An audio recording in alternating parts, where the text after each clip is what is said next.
आज उनो खेळायला येत नसताना पण असा डाव केलो की डायरेक्ट पहिला चालू आणि ह्या येड्या गँगला काहीच कळालं नाही.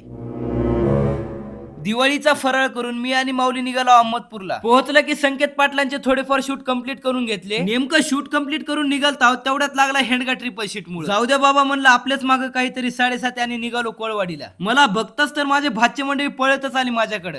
हेलो गाइस, आज हम आए हैं मामू के घर और ये है हमारा योगेश मामा और मैं उससे बहुत प्यार करता हूँ. मामू भी तुमसे बहुत प्यार करता है भांजे. आज मी कोळवाडीला यासाठी आलो होतो की आमच्या भागातील सगळ्यात मोठे संत अग्निसंत माधवबाबा यांचा पायी दिंडी सोहळा पंढरपूरला जाणार होता आणि आमच्या रामसाहेबांनी सगळ्या वारकऱ्यांसाठी प्रसादाची सोय केली होती. मग आपल्या हाताने पण थोडीफार सेवा व्हावी साधू संतांची म्हणून मी पण आलो होतो.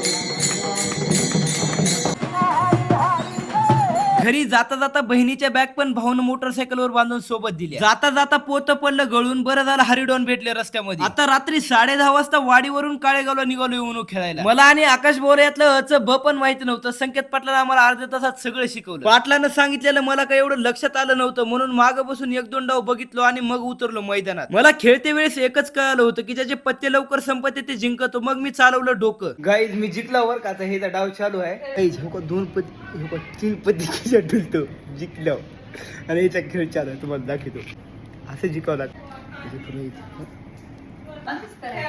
गाईज